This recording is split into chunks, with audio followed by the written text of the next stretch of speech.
kolala kolamuka eza activité soko lamuki na tongo ozolala ozotala yebisa na Nzambe asembola loboko nde na bomoi na yo. Toza bongo na petit déjeuner avec Proverbe 30-30.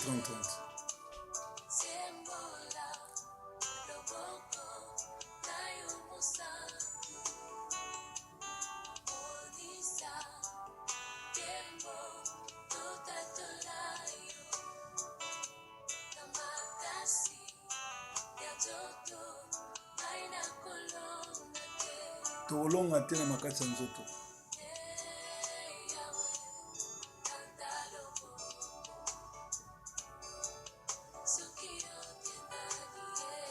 Soki yo te nani, soki nkolo te nani, soki nkolo abateli te nani, soki ye te se tokoki kolamuka na tongo, soki ye te tokoki kolobaka Nzambe aza malamu, soki ye te tokoki kozala na pema na ofele, kolala kolamuka eza activité.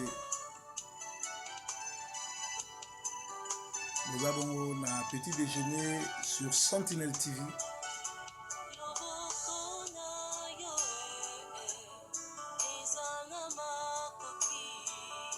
Yakotombo, Nikasio, Temananga, Onzambenayo.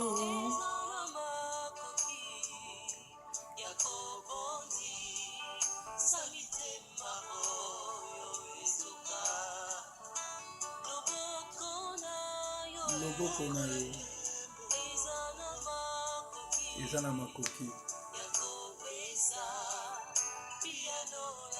Loboko ya Nzambe epesaka biyano na mituna na biso. Nzambe na yo yakotomboza.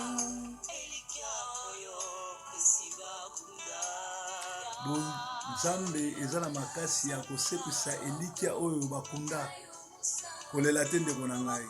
Nzambe ayebi yo.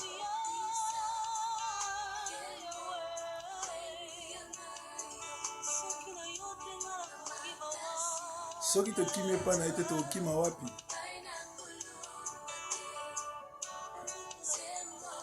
Sembola loboko na yo po oyo oza mosantu. Monisa nkembo na yo tokotatola yo.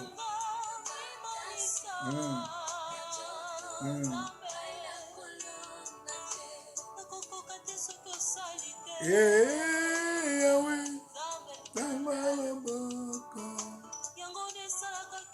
soki yo te Nzambe.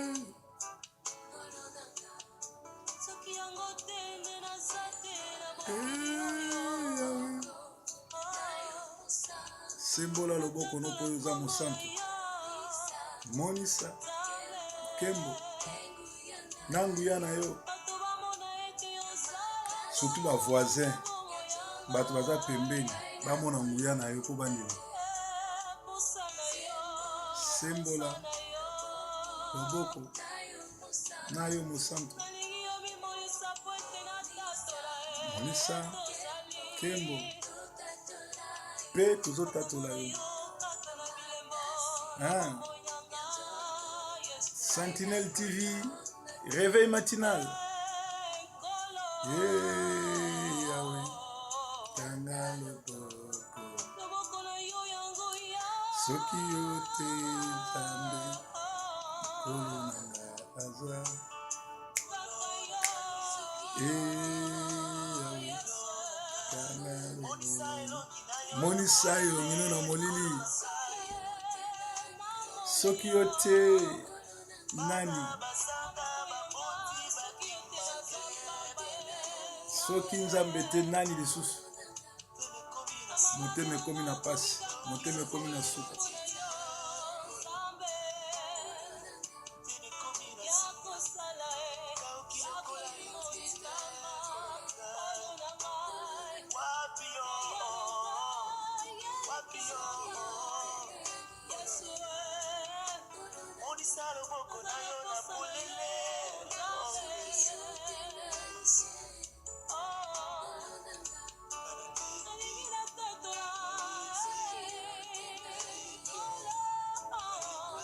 kolala kolamuka eza bitidi te.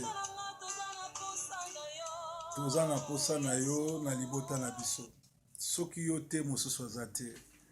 Kolala kolamuka eza bitidi te. Soki olamuki na tongo pesa Nzambe merci. Tika journée no na maboko na Nzambe. Yebisa ya sembola loboko no na ndako no na bana na yo na nzela nyonso kotambola. Journée na yo ezala bongo une bénédiction. Journée na yo ezala bongo protégé par les saints des saints parce que yo le rozola la osala ba projet bana na kadia pemba pe bazosala ba projet ya ko bloquer nyonso za ko sala. Yango na tongo na lelo tolingi loboko na Nzambe ezala na banzela na bino loboko na Nzambe ezala likolo ya bana bao bakobima batambola na nkolo bazonga na nkolo ba plan nyonso monde des ténèbres ezala nul sans effet. Nzambe atambola na bino ba incantation nyonso tout ba flèche nyonso enflammante monde des diables babwaka na butu ezwa bino te makila mayeso couvrir bino parce que Nzambe aza Nzambe malamu. Soki Nzambe abateli te ndana kobatela soki Nzambe atomboli te ndana kotombola yango kolala kolamuka tolobaka eza habitude tozokumisaka Nzambe chaque tongo. Merci na balandi nyonso tu ya Sentinelle TV tozoleka pe na Sofkins TV en direct ya Canada mais biso toza bongo na Manchester na England esika wapi toemetaka chaque jour de lundi à vendredi na 5h du matin bolandaka bongo programme na bino o bolingi yango ebele ekamusi ngai ekomi chaque tongo 1000 personnes bazolanda eza déjà bien félicitations ndenge ekoli liboso ezali ba 400 600 sikoyo bokomi kokende tina 1000 c'est-à-dire par jour laxi bozolanda ezali ba mate ya malamu. Proverbe 30-30 combattu mais jamais abattu parce que avec le Seigneur Jésus-Christ c'est lui qui est seul avec Jésus il est majoritaire. Si tu es seul avec Jésus, tu es majoritaire. Na répondre. Si vous avez yomoko na Yesu, vous allez majorité de vous gagner l'équipe batu nyosoto. Batebele ba bengi, batebele bazo féliciter, batebele bazo kolela, balobi pasteur ozo loba bien, ba conseil non na tongo vraiment ngo to koma kola mukakola nango, ba msusu na banzela, musala na ba voiture, na ba portable ba yoka kango et consola kabango et fortifia kabango. Mais balobi pasteur olobeli makambo ya génocide ezosama na Congo o bazoteka ba organes génitaux ba congolais to moni yango ezaki malamu na breaking news mais ndenge nini bato bazokufa basi bakomi ba victime mibali bazo boma basi violence sexuelle ezosalama na bandako ozolobela ko mongo te ndenge nini bien aimé oyebi ke na poto to ya poto ezamboka bana ba mama ba amike ba jeune bazebele. Et puis, tant que tu sali exode, rigal, tu sali exode, ya kolongwa na Afrique ou ya awa, tu ye na bato misala mabe, na bato soloka, bango tu balandi biso. Donc là, tu vivre, tu as mélangé. Alors, problème ozoleka na bamabala, ils a problème moko, ils a tabou te futo lo belango. Bokolim sanga vraiment nazali pasteur Soupouté pour na kota na ba détail mais nazali un homme public un éducateur de masse nazala ba maman nanga balanda nga ba leki nanga ba yaya ba koko balanda nga nazana devoir na censurer mater nanga mais na banzi ke nazolo bana bato ba mikolo bo vacciner boko comprendre l'air tozolo ba basi bazo bakomi ba victime ya mibali bazo boma basi. Il faut tout le yeba pourquoi na communauté na biso biloko abongo comme ko salama biso to umeli na poto ceux qui 20 combien ça fait combien d'années na poto plus de 20 ans kala tozako yoka te ke congolais abomi ndeko na ye mobali moko abomi mwasi moko a congolais mais lelo ekomi nango chronique mibali bazo boma basi comme pe basi ba boma mais basi nde ba vraiment ba victime mibali nde ba boma mingi. Bible zoloba Dieu seul azali créateur ya libala. Dieu seul c'est le créateur du mariage. Zamalobi il n'est pas bon que l'homme soit seul.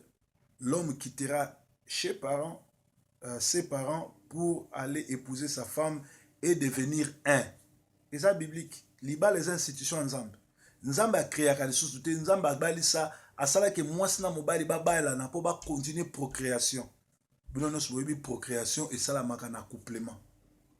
Alors Bible lobby, l'homme quittera chez ses parents, la femme aussi va quitter chez ses parents, les deux vont devenir un.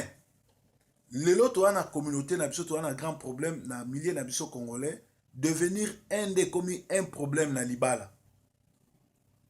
Or, moi si na mobali, bakomaka un, soki bolingoza sincère, soki bonzambe za nakati. Moi si na mobali bakomaka un, soki baza ko batela secret à libala. Moi si na libala, moi si na mobali bakomaka un, soki vraiment baza na sincérité. Bible résoudre ba problème tout moi si na mobali il faut ba yokana na tout même moi si pour que ne retraite moi si pour soit jeûne et prière mobali pour a mi battre la tout et tout il faut et salama na accord il y a tous les deux côtés. Moi si le kola Sarah a koki jamais qu'on se permettre à kende na 20h mobile na uti musala zo biseke yo ndenge za boyele longa longa na chambre te nazo banda retraite to na na prière pasteur na solo ba ki to prier. Moi si lokola Sarah akosala ngote. Pourquoi? Parce que Sarah aza jara basi oyo azo benga mobile na ye mon seigneur. Sarah ebi ke mobile na ye aza nkolo na ye. Elle dépend de son mari. Elle est soumise. Or lelo oyo basi mingi bazali soumise te parce que bazo mona mibali na bango lokola ba seigneur te mais bazo mona bango lokola ba bébé. Alors yo moko mobali soko permettre moi sinon alongola yo seigneur akoma obengo bébé ako manipuler yo ako sakala na yo ekozala ndenge wana. Lelo oyo pourquoi mibali bakomi ko boma basi? Nazo ke ko encourager mibali na boma basi te nazo telemela ngoti na dernière énergie mais nazo ke ko luka ba cause oyo ezotinda bato ba agir bongo. Première cause ezali diable oyo azobundisa libala. Diable banana jardin d'Eden abundisa libala. C'est-à-dire moi signons surtout oyo azolinga susu ko s'accoupler na mobile na été. Moi signons surtout oyo azomona ke aza suna tina mobilité. Moi signons surtout azomona ke azoko dépendre na mobilité. Esprit ya Jezabel ekoti na kati na ye, esprit ya Jezabel yaka na esprit ya célibat na mari de nuit pe femme de nuit. Alors basi wana o bakotisi femme de mari de nuit to bakotisi esprit ya célibat bazara suna posa mibalité. Bakomi komona mibali pamba. Bakomi ko préférer même à la deuxième bureau ya pasteur na ye qui a la premier bureau na ndaku na libala. C'est-à-dire ils ont problème spirituel. Alors problème spirituel wana les réseaux ya ezoya pona nini parce que Satan assez à côté na kati ya libala. Satan souci na ezali nini a détruit parce que église ezali cellule de base d'une famille. Église ezaka cellule de base d'une famille mais église c'est la famille. Alors Satan a banda ko détruire famille pour à détruire église. Sorry. Alors nazo ke temps la bino verset mo biblique pour comprendre ndenge ni Satan azo sala na kati ya ba mabala. Ndenge nini basi bakomi ba victime roboma. En réalité basi oyo bazala ko subir ba violence sexuelle bango moko ba fongoli porte pour te Satan akota na kati ya mibali na bango pour bango bakoma ba victime roboma bango.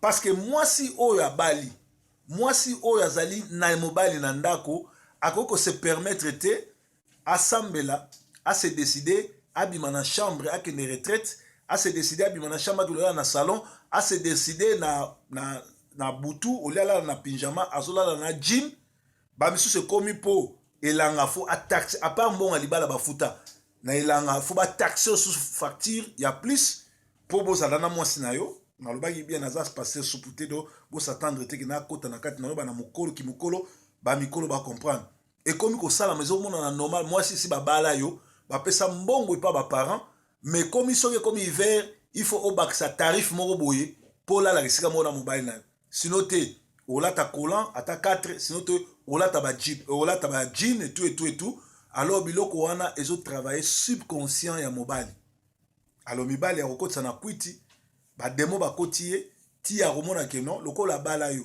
alongolo en Afrique a même awa yo komi ko pimele ba droit na ye alobo silana achombeli yo kufa ye akena boloko eza biloko futo to condamner yango mais to traiter on a neni to traiter on a rotanga bible pe ko zongisa bat na nzela ou ozali marié ou oza marié te. Il faut se décider yo moko ou oza marié ou oza marié te. Ou oza marié ou oza marié te. Ou olingi libala ou olingi libala te. Ou oza célibataire ou oza no célibataire te. Mais ou oza marié ou soko ozo telemela libala ozo telemela volonté ya Nzambe. Mutu no surtout atelemela libala. Mutu no surtout o ba pesa mbongo na famille. Pour libala la réalité c'est la famille. Soki deux familles ekutani pesa mbongo.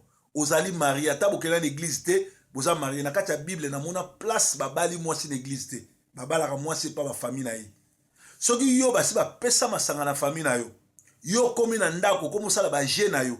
Yo komi na ndako komo kima mobile na yo. Yo komi na ndako komo senga mobile ba tsambongo. Ozo telemela volonté ya Nzambe.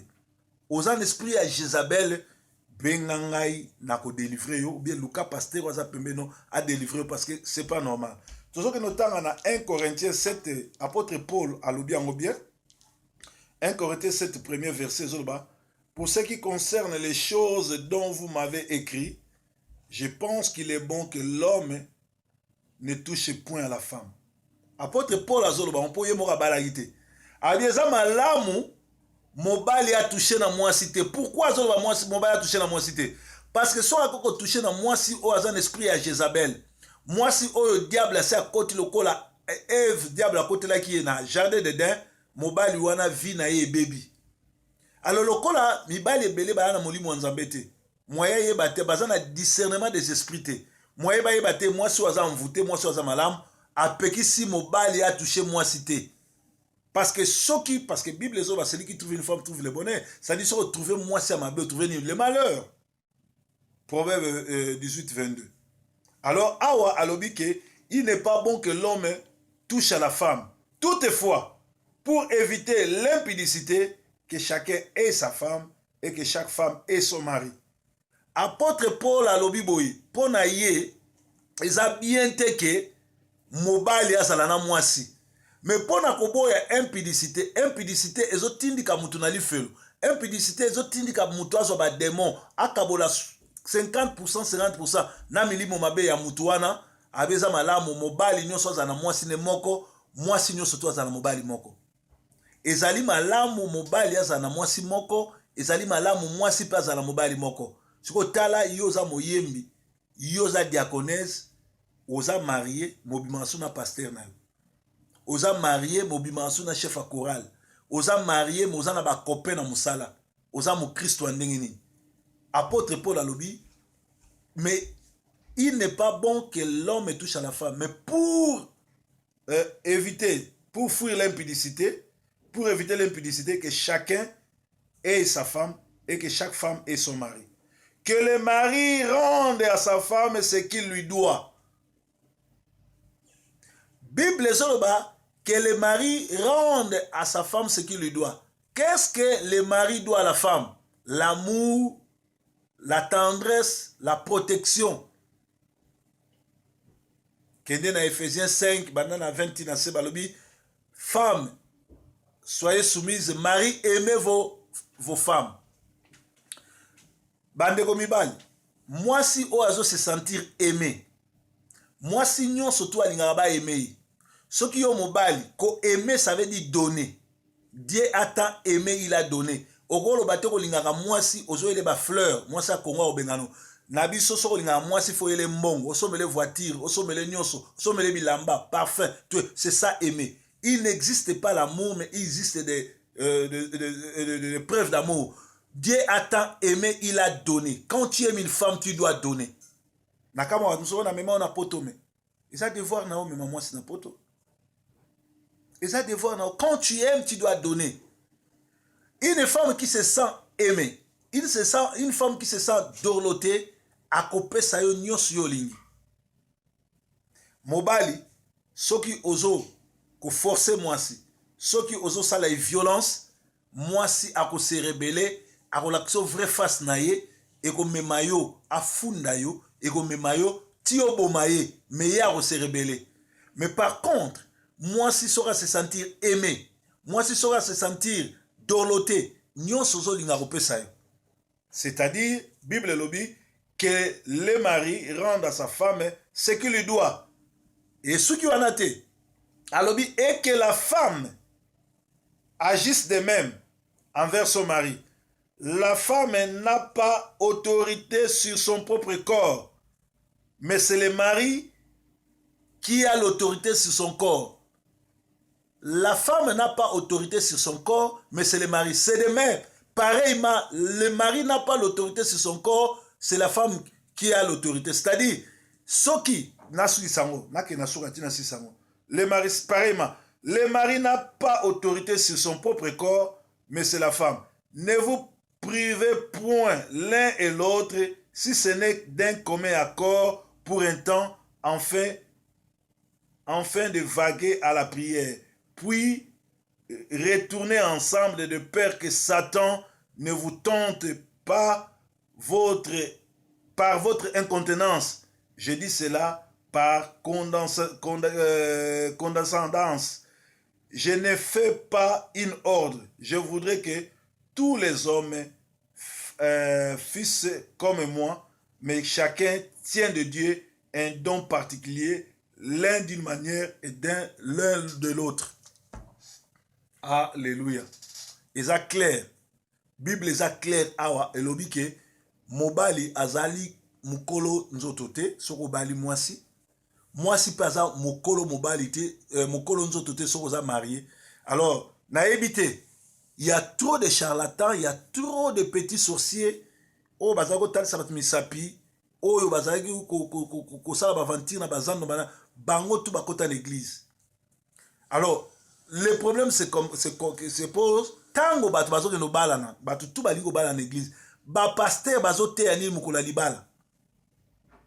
Makambo ba pasteur fu ba yebisa ba marié yango yo. Ke tango bozo balana, famille azumbongo, mwasi nzoto eza susu ya yote, mobali nzoto eza susu ya yote. Eza te ko uti musala nga na lembi, mutu atouche nga te, mutu asala nga boye te. Yo mobali o uti musala o sokoli te olingo no lala. Non, o lala kana mwana bato uti musala uti ko toka sokola tia parfum lala.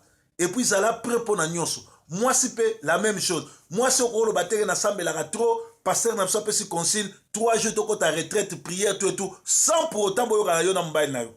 Ta la place oh balobi là où les Romains s'empoignaient. Wapi Satan balobi soko sali bongo, Satan ko kota na kati na bino a ko détruire bino.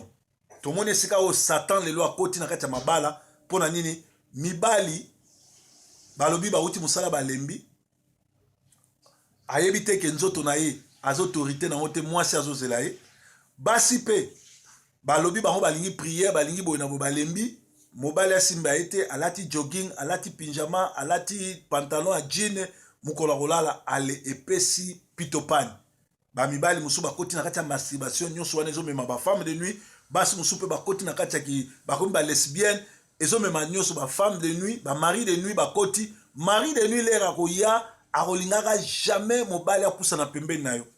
Alors mari de nuit eyaka na esprit ya célibat, mari de nuit eyaka na kozanga kobota na ba blocage na nyonso. Alors suka nango mobali akomona ke yo komonela ye, ye mtu amema na poto, Satan koti ye et comme nani akomi possédé, possession koti kati na ye, possession na obsession et suka na nini azwa mbeli aboma parce que le diable akoti na kati na ye. Donc makambo oyo soki to régler ango spirituellement te to ko bandaka ko lelaka na communauté parce que tozana ba faux ba pasteur parce que tozana ba faux bandimi et parce que tozali na esprit ya Jezabel et koti na kati ya mabala.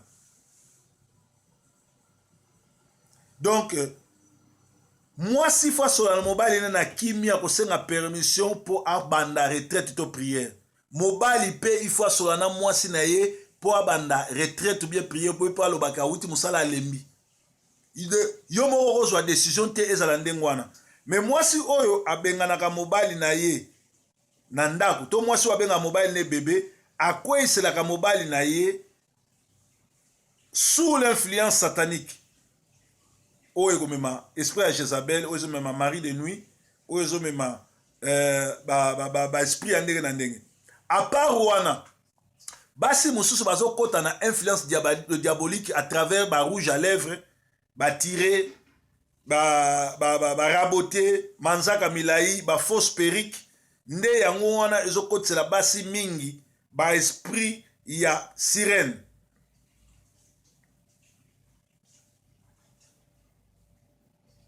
Démarche proverbe 30-30 à salaka na Sentinelle TV ezali ko protéger bino, ko informer bino, ko kebisa bino, ko fongola bino misu. Un démoniaque a kosala ngote. Tango tozo peksa bino ba mama botia rabote te, botia rouge à lèvres te, botia manzaka milai te, botia ba perruque te. Bokota kaka na Google bobeta le cheveu du temple. Ba suki wana, ba perruque wana, ezali bongo ba reine ba sirène des eaux. Ba sirène des eaux, ba sali biloko wana, ba crier biloko wana, ba pesi on ba sia ba pasteur ba commerçante ba na on église, tango zo pokola ba rouge à lèvres, tango zo pokola ba manzaka milai, ba nini? Ba démon ezokota yo oyo komo contrôler nzoto na yo et kotindika yo oboya mobile na yo o se sentir yo moko okoma ko se masturber après ba démon ba koti na kati na yo. Tant tozo pekisa bino Bible pe zolo bango ke moi si fois naturel. Et Bible zolo ba ke moi si akoyi kote ate parce que moi c'est influençable. Diable a kota na nzela na ye pour détruire Adam na jardin d'Éden. Et ça na Bible. Timothée azolo bango. Alors, tant au pasteur azo tele malobi, kolata boete, kosala boete, aza contre binote, azali éclairé, azo yé la bino révélation pour te beaucoup na mutambo wa satanate. Mais lelo oyo, toza na problème, ba pasteur lokuta baza teleme belé, oyo ba memi mokili mobimba, ba kumbi batu mokili. Ngana ndimite ke mutu asambelaka, mwana mwasi asambelaka, akolongola suki na ye, atie oyo ya lokuta. Ozali banda mindele tozala mona poto na mona na mindele ba changer suki te ka biso batu mwindi bato changer suki mindele tozala mona poto baza naturel soko tamboli na nzela okuta basi Afrique nyonso balingo tia suki na bango Afrique te balingi suki ya mindele et pourtant mindele bazo se bronzer balingi po na biso mindele bali ba koma lokola biso mais eloko nyozo tindika bato ba koma bongo ezali influence satanique ba rouge à lèvres ba raboter biloko wana nyonso tu eza ba sirène des eaux oyo bazo ya nango na kati église lelo oyo église eza infiltré na niveau moko impossible so nza mafongoli o misu te bato bele ba okende lifelo mais chaque dimanche azaka na église nzambe fo asembola loboko na ye a visiter biso nzambe fo asembola loboko na ye a visiter biso kolala kolamuka eza bitidi te tozolela basi bazokufa mibali bazokufa mais mibali bazokufa pona bazoboma basi pona ni parce que basi bakomi entouré na satana basi balingi nzambe te basi batombokeli nzambe yango na tosenga nzambe asembola loboko na ye sino te tokolela su basi ebele tokolela pe mibali ebele nzambe amonisa nkembo na ye na communauté na biso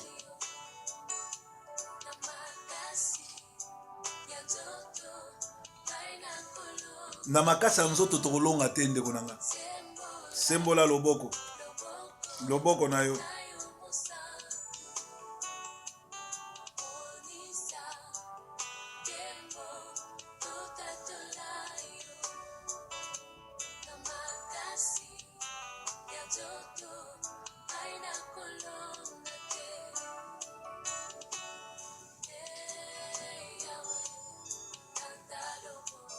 nzambe atanda loboko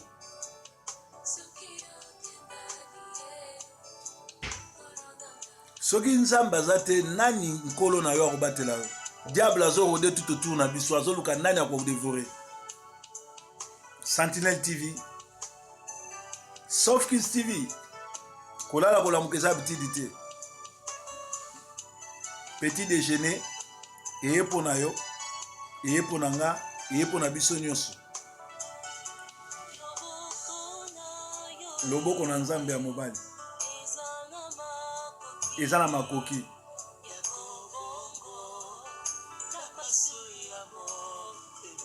kaka loboko na nzambe eza na makoki ya kobongola pasi na mitema na biso bonzambe ya nzambe eza na makoki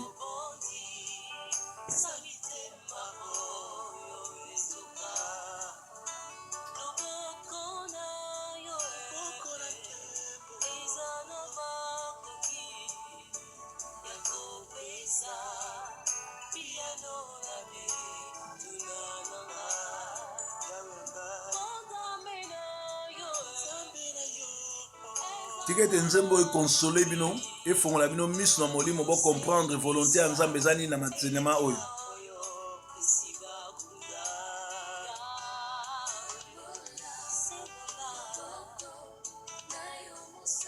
Nzambe asembola loboko ne mosantu.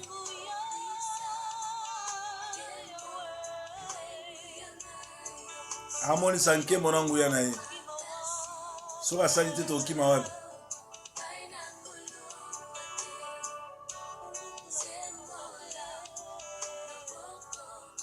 Nzambe asembola loboko ne mpona bacouple oyo bauti kobungisa bandeko na bango, bacouple oyo mobali azoleka na baproblème esalaka pasi mingi soki obali mwasi akomi kozwa badécision, paster na ye akomi chef na ye ya ndako. Mwasi aservaka mobali bien te, mais soki paster aye fo mona ndenge azolenga. Ngai paster so nakomi na ndako kozolengela nga ndenge wana na kozongiso na tout droit moko koleka te, parce que Bible ezoloba paster aza mobali na yo te, mais paster azali mokambi na yo, guide na yo spirituel. Okoki kopesa mobali na yo respect mingi, faut kopesa mobali no respect mingi, kolinge mingi, kolakisa te kolingi paster na yo mingi koleka mobali. Paster lobi ko changer église, mais mobali ba changer te batikala kana ye wana.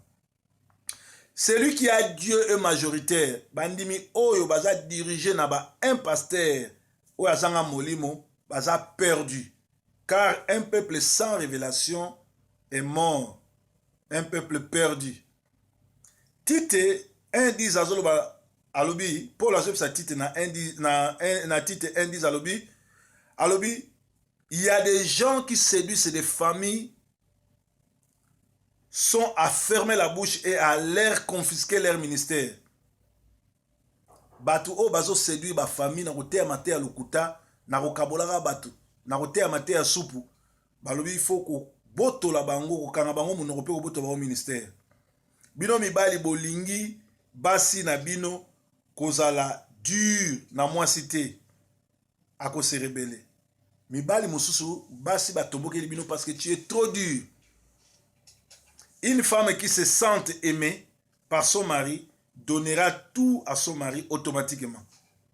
Mais le problème spirituel des otinda, basi batombokela bino bakoma ba rebelle, metango yozo zwambeli otiaye, ya kufia ke lola parce que yo bomiye masumu ne so ipana yo, mais yo keli felo. Et pour que prison surmonter ango. Désir sexuel les asuka mokilité. Comment yo zolinga ko perdre vie na yo, ko sundola bana na yo, bana no ba souffrir, o otika kasha mabe na mutu bana na yo, likolo a plaisir charnel. Surmonter ango, solo na ba kulutu na communauté, yo moko duka délivrance. Un homme ou une femme digne consulte d'abord son partenaire avant de prendre toutes les décisions. Moi, si oiseau se respecter, mon bal oiseau se respecter, avant que ta retraite, avant que ta prière, avant que ne mobembo, avant quoi que ce soit, à consulter un partenaire naïe. Mibali pe bapesaka basi le ciel. Ce qui moi si aza soumise na bango. Moi si zala soumise na mobile na yo, akopesa yo le ciel. Basi balelaka lisusu te soki mobali akufi. Batiala bango so ba matanga mingi te même ya miso bimasu te pour bayebi que social et que bango en charge ba ko continuer ko vivre bien. Mami mibali bazoboma basi pona nini? Mibali baboma bakomi awa bakomi kokende koboma basi pona bamisu kutu bakomi kokende bala basi na kin po basi bazo nyokola bango awa. Combien de mibali bazobenga nga basi bazo nyokola bango? Mwasi kutu alingaka pusa na pembeni na ete. Mwasi oyo abala memaye na poto. Basi mingi bazo sambwisa mibali na bango, bazo bimaka na ba pasteur, na batu na bango église, na mibali ya batu na communauté, mais mibali na bango ndako bakomona bango pamba. Soki likama ndenge wana ezokomela yo ndeko na nga luka délivrance. Bible elobi mutu moko te akoki koboma mutu. Mutu moko te ata na droit koboma mutu. Même yo mobali likama ngo eleki yo, azobima na camarade na yo, azobima na petit quartier na yo, oza na droit ya koboma mwasi te. Mobali azondima akota boloko me mwasi akufa. Mwasi na yo obengisa mama bana na yo ozonima ya akufa yo ke na boloko. Me ya okene na lola, yo okene na lifelo, pe okene boloko vino mon bebebi.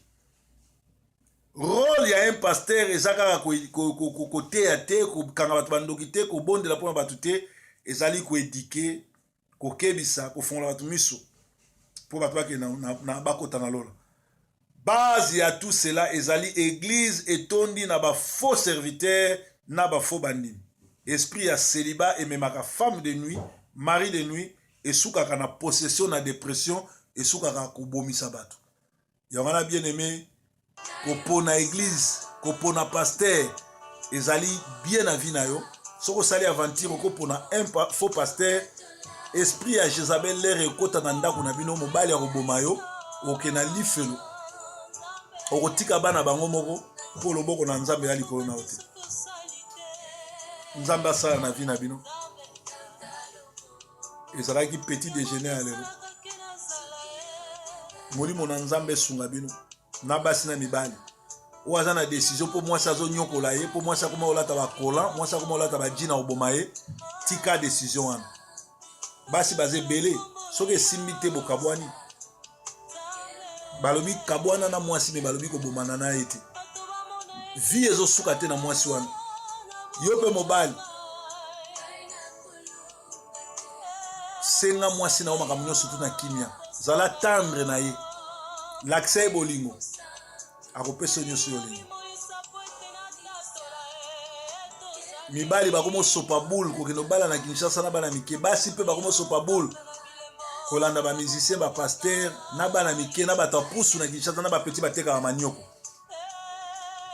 Boyebi lisole sukela ki vie linyoka tembe boyebi ndenge sukela ki ya. Vie linyoka tembe lingaka bala basi nyonso to mokili.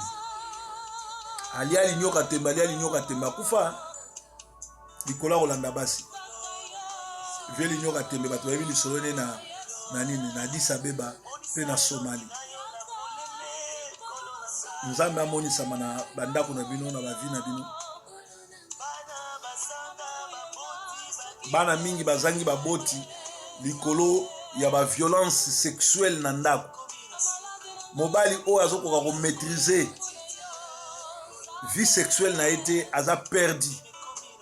Oko boma mutu te likolo ya ba plaisir sexuel. Soki mwasi alingi yo te comprendre ka lingi yo sute bosila na kimia. Continuez vie na yo. Keo ke nous ambeli obomaye. Ils ont lâcheté, ils ont dépression, ils ont démoniaque, ils ont condamnable. Bosa bilo wa bonté na communauté. Bino pe basi bokeba na ba perruque, bokeba na ba rouge à lèvres, bokeba na banzaka milai, o bozo tia, ils ont esprit ya Jezabel, ils ont ba démon esprit ya sirène des eaux et ko sunga bino te. Lelo o Nzambe mutatinda yinga na lobela bino makambo oyo aza na matoi nde basango balobaka ayoka oyo aza na misu akomona ayoka oyo aza na motema koyambola soki omoni possession yango eleki makasi benganga na kodélivre yo eza kofele ntongo ya lelo ezala ntongo malamu Nzambe amonisa nkembo na nguya na ye na ndako na bino na batako na bino na famille na bino na makasi na biso moko tokokoka te mais na makasi ya Yesu nde tokokoka tikete journée lelo ezala journée moko kitoko mpona bino bana Paris mama bena déjà vendredi aza na Paris alors bana ya la moisson mondiale tokutana biso nyonso tout samedi 18h à 19h na Masipa les eaux mama bena ozala wana numéro nanga yango ya kosalela bobengi numéro nanga Paris okozwa ye aza wana une semaine na bino akosambela na bino dès samedi pe akozonga lisusu koto après nga na koya le 24 juin soki Nzambe te moko te akokoka Nzambe azwa lokumu journal lelo ezala journée bénie merci.